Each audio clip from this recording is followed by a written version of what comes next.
What's up everybody, my name is Dwight and welcome back to GeForce Garage. Shadow of the Tomb Raider just came out and a lot of people, myself included, are very excited about it. Joe Mercado of Sanctum Bespoke was so excited that he went and built himself a whole PC themed after it.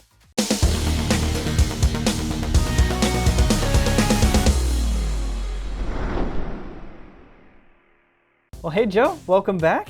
How's it going, Dwight? Good, haven't seen you in a while. So what can you tell us about your inspiration for this build? So, Shadow of the Tomb Raider, I saw Christianson's build, and I love the idea, the giant diorama style, but I also wanted to take this to a LAN party still.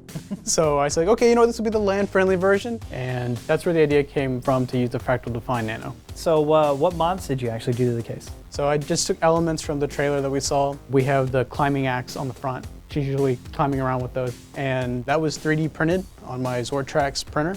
It was filled in, airbrushed, and then for ease of transport, like I said, I wanted this to be a little more land-friendly. This actually just attaches by a magnet. No, that's a smart move, I think. I have seen many things get broken during shipping, and I didn't want that to be one. The front panel is 3D printed as well, but only about half of it. Okay. So the actual mountain part, because the game is based in Latin America, I actually went into Google Earth and I plucked out a mountainscape. But it wouldn't have been clean if I just kind of like glued it to the front. So it was actually all filled in to make it look like it's just one panel. And the power button, I actually painted it kind of to match that dagger that was in the trailer as well. So it's got kind of that jade look to it. Fully custom cables inside.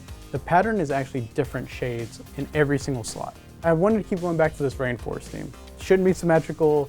It should basically just be chaos. What can you tell us about the logo that's on the back? So the logo on the back is one of the main things with the game, and they had the eclipse pop up with the high priest when he was about to sacrifice the boy in the trailer. So I went ahead and I was like, you know what, let's make it red as well. Let's make it like a blood eclipse, basically.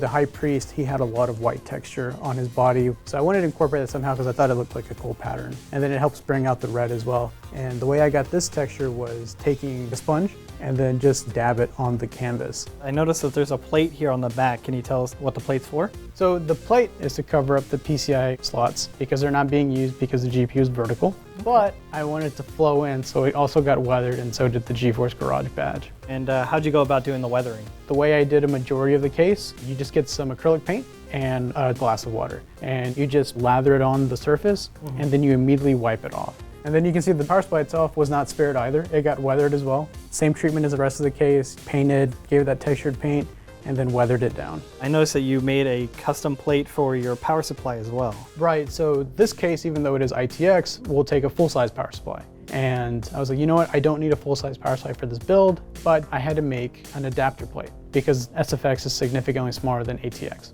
And you talked about the vertical GPU. Can you tell us how you went about making that? This one's milled out of acrylic, mostly because I didn't have a thick enough piece of metal to actually make it. And it's just meant to hold it in place. And even that got weathered and it matches the theme.